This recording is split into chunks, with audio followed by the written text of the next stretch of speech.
Guys, ഇന്നത്തെ നമ്മുടെ vlog ഒരു തോൽക്കില്ല ഞാൻ എന്ന് പറയുന്ന ഒരു വ്ളോഗാണ്.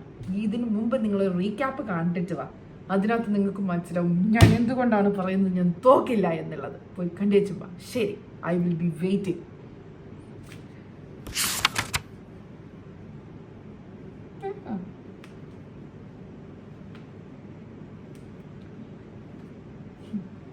കണ്ടോ, ആ കുക്കീസ് പാളിപ്പോയി. അപ്പോൾ ഞാൻ വിചാരിച്ചു എന്താണേലും വേണ്ടില്ല, ഇനി കറക്റ്റായിട്ട് എന്തായാലും ആ കുക്കീസ് ഉണ്ടാക്കിയിട്ട് തന്നെ ബാക്കി കാര്യം. അപ്പം കുക്കീസിന്റെ റെസിപ്പി നിങ്ങളൊന്ന് കണ്ടേക്ക്. കാമോ. അങ്ങനെ ചന്തുവിനെ തോൽപ്പിക്കാനാവില്ല മക്കളെ എന്നും പറഞ്ഞുകൊണ്ട് പിന്നെ ഒന്നും നോക്കിയില്ല ഗൈസ്. വെയിങ് മെഷീൻ തൊട്ട് എല്ലാ കാര്യങ്ങളും പെർഫെക്റ്റ് വേ ചെയ്തെടുക്കാനായിട്ടുള്ള ഐറ്റംസ് എല്ലാം ഞാൻ അവിടെ റെഡിയാക്കി. ഇത് ഓൾറെഡി എൻ്റെ കയ്യിലുള്ളതാണ്. എൻ്റെത് ടീഫോളിൻ്റെ വെയിങ് സ്കെയിലായുള്ളത്. ഞാൻ നമ്മുടെ ഡയറ്റ് ഫുഡ് മെഷർ ചെയ്യാൻ വേണ്ടി യൂസ് ചെയ്യുന്ന. അന്നേരത്തേക്കും അതിനകത്ത് എല്ലാം കൃത്യമായിട്ട് ഞാൻ മെഷർ ചെയ്താണ് ഈ പ്രാവശ്യം ഉണ്ടാക്കിയിരിക്കുന്നത്. അപ്പോൾ അത് നിങ്ങൾക്ക് നിങ്ങളുടെ അതിൻ്റെ ഫൈനൽ റിസൾട്ട് കാണുമ്പോൾ നിങ്ങൾക്ക് മനസ്സിലാവും. So you need to have a measurement for everything. ഞാൻ 350 ആണല്ലോ ഉണ്ടാക്കുന്നത്. 100 grams butter you guys. ശരിയും കൂടെ വേണ്ട, എനിക്ക് ആരുടെയും ഒരു സഹായം വേണ്ട. അമ്മേ തള്ളിടാം. ഓക്കെ, ഇച്ചിരി കൂടുതലുണ്ട് ഗൈസ്, ഇറ്റ്സ് ഓക്കെ. അപ്പം ബട്ടർ റെഡി. ഇനി നമുക്ക് ഈ ബട്ടറിനെ എടുത്ത് ഈ പാത്രത്തിലോട്ടിടാം.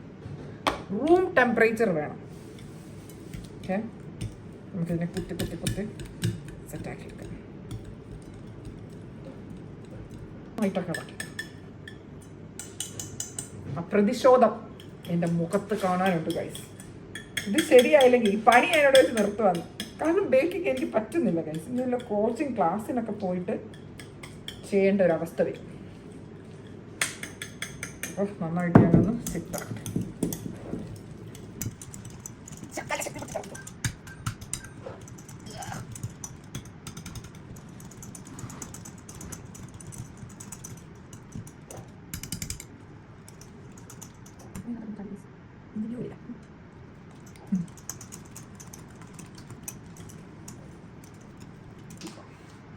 Sugar chair. ഓക്കെ, ഒരു 100 grams ബട്ടറല്ലേ എടുത്താൽ നമുക്കൊരു 50 gram പഞ്ചസാര. അളവൊക്കെ എൻ്റെ സ്വന്തം ഇഷ്ടം കേട്ടോ ഗൈസ്. നിങ്ങൾക്ക് എങ്ങനെ വേണമെങ്കിലും അഡ്ജസ്റ്റ് ചെയ്യാം. എൻ്റെ കുക്കിങ്ങിൽ അതാണ് കാര്യം. അപ്പം ഷുഗർ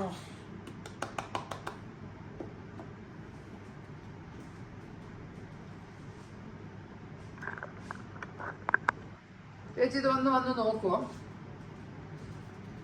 മൊത്തം മിക്സ് സ്ലോവായിട്ട് മിക്സ് ചെയ്യണേ. ഇനി ചിലപ്പോൾ പണിയാവും. എന്നെ പാത്രത്തിനൊക്കെ കിട്ടുന്നുണ്ടോ? പക്ഷെ പാത്രം ചെയ്താലേ കാണുന്നേ.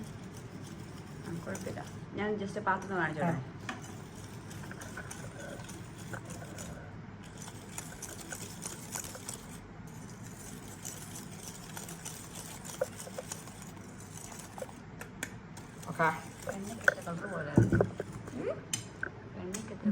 വേണ്ട ഇൻഗ്രീഡിയൻ്റ് എന്ന് പറയുന്നത് മൈദ. ഹെൽത്തി ആണെന്ന് ഒരിക്കലും പറയത്തില്ല. ഇത് ഇച്ചിരി അൺഹെൽത്തി ആയിട്ടുള്ള കുക്കീസ് ആണല്ലോ. കുക്കീസ് എന്ന് പറഞ്ഞു കഴിഞ്ഞാൽ മൈദ ഇല്ലെങ്കിൽ എന്തുവാണ് ഗൈസ്? ഇന്നലെ ഉണ്ടാക്കിയത് മൈദയും ഗോതമ്പ് പൊടിയും കൂടെ മിക്സ് ചെയ്തിട്ട്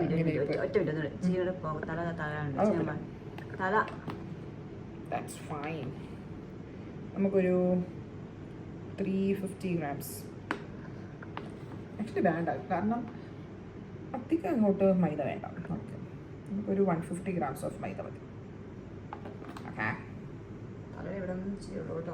ഓക്കെ.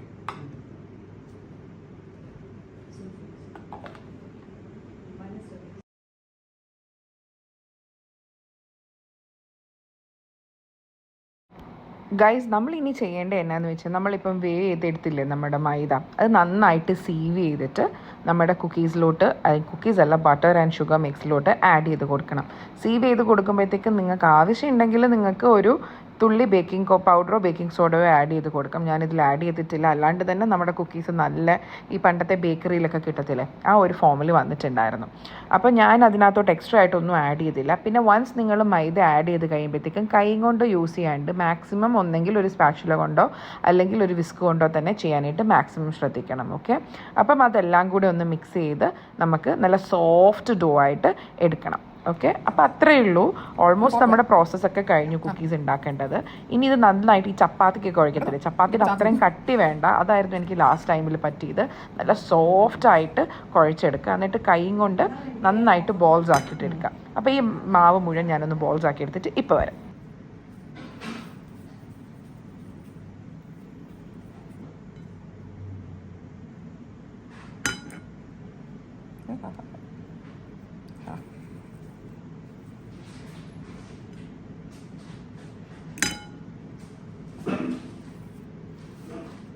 കൺസിസ്റ്റൻസി ശരിയായാലേ അത് തന്നെ ഏകദേശം ഒരു സോഫ്റ്റ് ആവും. മറ്റേതിൽ സോഫ്റ്റ് ആയിട്ട് എനിക്ക് തോന്നുന്നുണ്ട്. ഇതിങ്ങനെ മതിയായിരുന്നു. കട്ടിയായിപ്പോയി. മറ്റേ ഗോതമ്പ് പൊടിയല്ലേ ഇട്ടെ? അതിന്റെ ഗോതമ്പ് പൊടി ഉപയോഗിച്ചിട്ടേ ഇല്ല.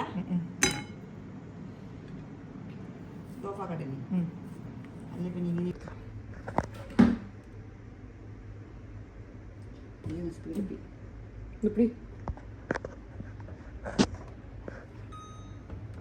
ഓണാക്കി കാണും അല്ലേ?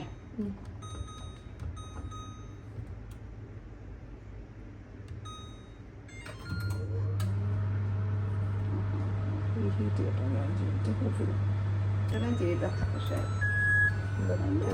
പ്രീ ഹീറ്റ് ആയിട്ടുണ്ട്. അയ്യോ,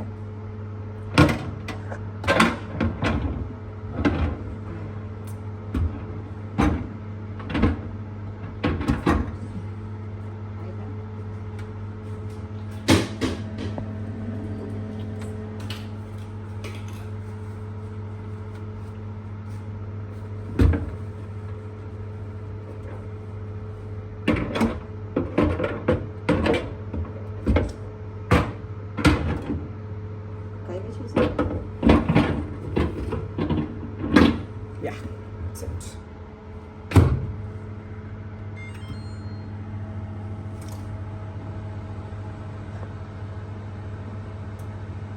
Fingers crossed. ശരിക്കും ഗൈസ് നമ്മുടെ കുക്കീസിന്റെ അവസ്ഥ ലെറ്റ്സ് സീ.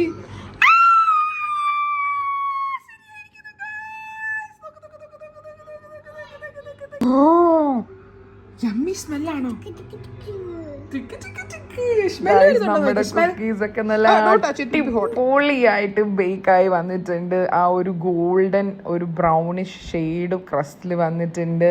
ഇത് ഇനി തണുക്കാനായിട്ട് വെക്കാം. തണുക്കാനായിട്ട് എന്താണേലും ഒരു 30 to 1 hour നന്നായിട്ട് വെക്കണം. അതായത് നന്നായിട്ട് ഹീറ്റ് ഇറങ്ങിയാൽ മാത്രമേ ഉള്ളൂ നമുക്ക് നല്ല ക്രിസ്പി ആയിട്ട് വരത്തുള്ളൂ.